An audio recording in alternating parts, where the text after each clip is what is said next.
Mesdames, Messieurs, bonsoir, bienvenue dans votre journal. Voici les titres de ce 8 avril. Avec la réforme des collectivités territoriales, doit-on craindre pour l'avenir des offices publics d'HLM rattachés aux conseils généraux? Une question que l'on se pose ce soir, alors que se tient à Tours le congrès annuel des directeurs d'offices publics de l'habitat. Des rivières plus écologiques, c'est l'objectif de la région Centre qui participe à des projets de renaturalisation des cours d'eau. Aujourd'hui, focus sur un ruisseau à Sorigny, sur lequel va être menée une opération de reméandrage. Enfin, le chorégraphe Francis Plisson à Chinon, actuellement, il participe au tournage d'un court-métrage aux côtés d'enfants de primaire, un court-métrage sur la danse contemporaine. Mais avant de développer ces titres, ces fortes chaleurs enregistrées encore aujourd'hui. On a atteint les 22-23 degrés à Tours. Hier, l'Indre-et-Loire a même enregistré des pics dans le Véron à 28 degrés, des records pour un début d'avril. On n'a pas connu de telles températures depuis qu'existent les données météo, si bien qu'aujourd'hui, c'était ambiance estivale. Romain Delville. Quitte à tirer une brouette, autant le faire sous le soleil. Dans les jardins ouvriers de Tours Sud, les 4 éléments sont maintenant présents. Il y a la terre, une petite brise, le soleil qui tape et depuis 3 jours, les tuyaux sont alimentés en eau. Il y avait un vent assez costaud, hein, qu'il soit du nord ou du sud ou de l'ouest, c'est pas grave. Ça faisait une croûte et puis c'était du béton. Alors évidemment, c'est en pleine plantation que ça s'est passé. Tout le monde avait mis ses petits radis, ses salades et tout. Et comme on n'avait pas de flotte, heureusement qu'on a des bidons un peu partout avec l'eau de pluie qui se remplissent. Mais un arrosoir, 2 arrosoirs, et puis il n'y a plus rien.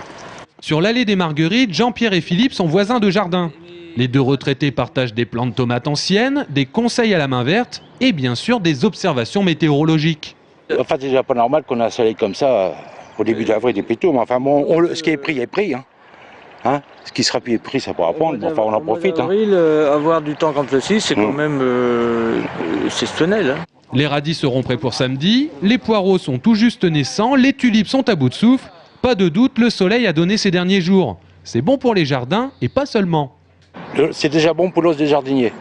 Pour la charpente, tu vois, c'est déjà bien. Ouais. C'est bien arrosé le soir. Ouais, et puis je m'arrose aussi, moi, dans mon bain le soir. Le jardinier s'arrose en même temps que le légume, mais dans son bain. Hein, mais enfin, de ce temps-là, quand il fait frais les nuits, il faut mieux arroser le matin de bonne heure. Parce que si on arrose le soir, des fois, il y a un coup de froid, ça y plaît pas tellement au plan. Mais personne ne s'emballe sur l'effet soleil d'avril pour les plantations. Les jardiniers attendent maintenant l'échéance des 11, 12 et 13 mai, la période des saintes glaces. Inquiétude chez les directeurs d'offices publics d'habitat réunis ces 2 derniers jours à Tours pour leur 45e congrès annuel. Ils dénoncent une baisse des subventions étatiques pour les projets de construction de nouveaux immeubles. Et ce soir, une question, la réforme des collectivités territoriales impactera-t-elle les budgets de ces offices rattachés aux conseils généraux? Élément de réponse avec Sébastien Banger. La réunion table ronde des directeurs des OPH n'avait rien de chevaleresque à la vue des discussions enflammées qui portaient sur leur avenir. Point de discorde principal, la loi de finances 2011 et la réforme des collectivités territoriales qui ponctionnent sérieusement le budget des offices HLM au profit notamment de l'ANRU, le plan de rénovation urbaine. Une dérobade de l'État qui passe mal. Les aides à la pierre, les aides directes de l'État, les aides à la pierre ne sont plus ce qu'elles étaient. Et donc la préoccupation des offices, c'est sur les opérations qui sont lancées, qui ont été prévues, nous irons jusqu'au bout. Mais comment peut-on envisager de lancer de nouvelles opérations, sachant que le modèle financier du financement des opérations n'est plus celui que nous connaissions il y a 5-6 ans, au moment où nous avons commencé à développer notre action de construction de façon assez considérable.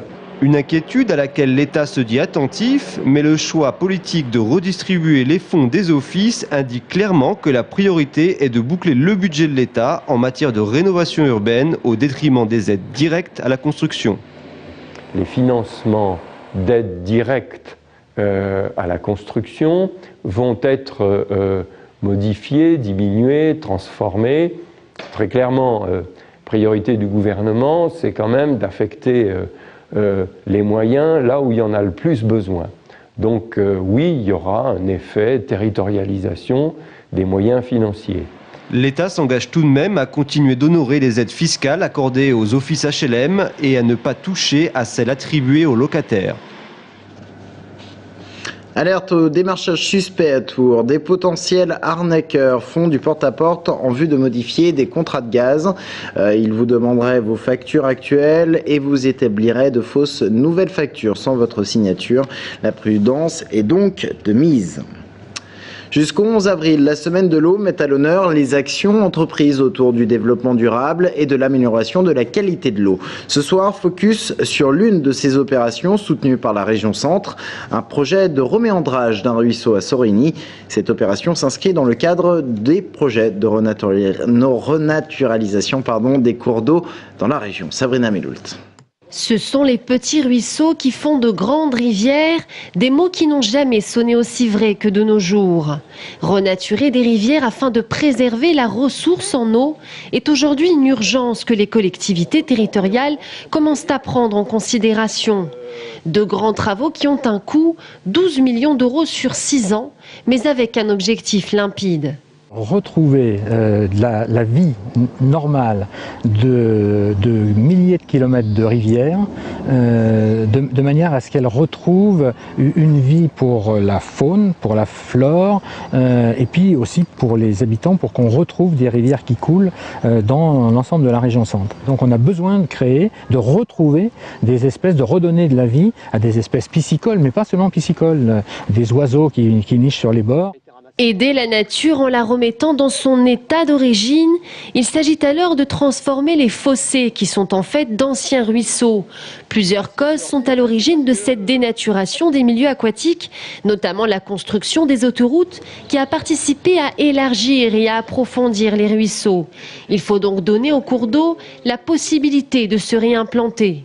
En recréant des méandres, en recréant des zones peu profondes, en recréant des zones profondes, en réimplantant des végétaux, que ce soit aussi bien du plus grand, les arbres qui font 30 mètres de haut, jusqu'à la petite herbe, donc en passant par les arbustes bien sûr, en reconstituant les conditions de vie adéquates pour la faune et pour la flore. Aujourd'hui, le traitement nécessaire de l'eau fait augmenter nos factures.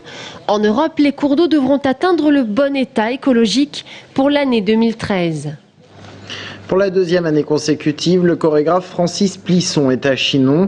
Il collabore avec des élèves de primaire de l'école Jean Jaurès. Objectif, réaliser un court-métrage d'1 quart d'heure intitulé « Attention fragile », un court-métrage sur la danse contemporaine. Marion Rabot, Maxime Kemener. Moteur, action. Ça tourne à la collégiale de Saint-Même de Chinon. Dirigé par Francis Plisson, chorégraphe, les CE2 de l'école Jean Jaurès se frottent ici à une nouvelle forme d'expression corporelle. On fait de la danse un peu bizarre. Ces façons de danser, c'est parce qu'on voit pas ça tout le temps. À l'étage de la collégiale, Julie Legrand, artiste plasticienne, expose ses œuvres.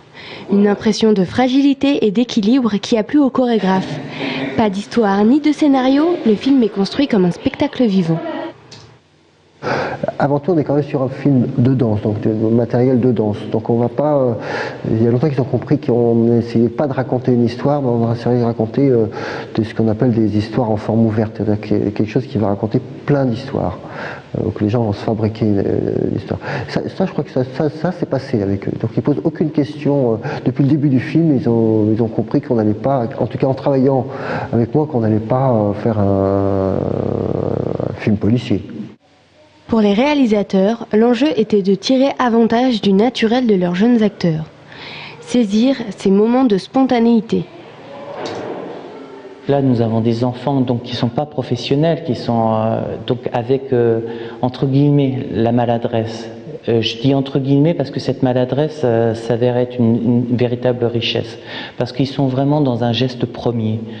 Et ce geste-là, parfois, est empli d'émotion, et c'est ce que l'on cherche avant tout. Plus que quelques jours de tournage.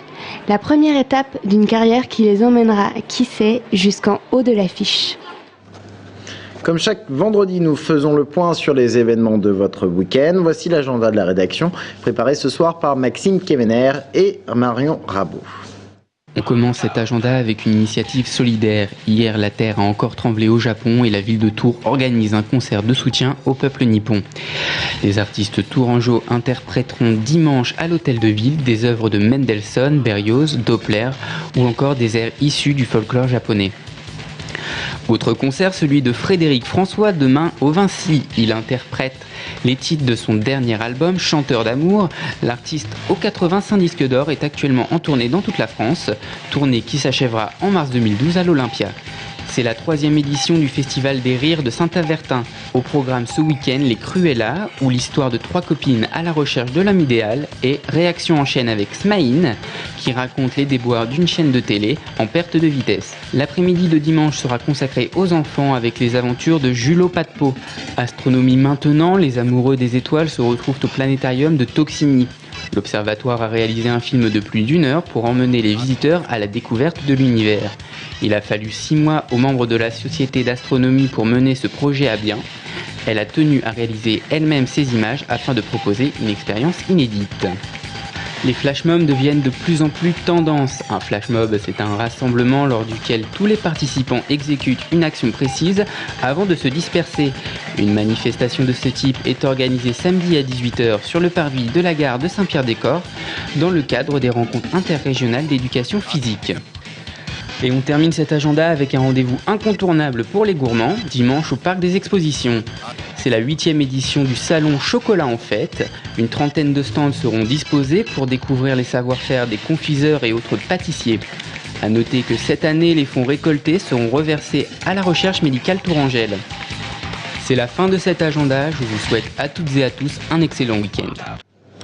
Fin de cette édition, merci de l'avoir suivi. Dans un instant, notre invité Jean-Jacques Filleul. Nous allons parler du devenir de la communauté de communes de l'Est Tourangeau. Restez avec nous.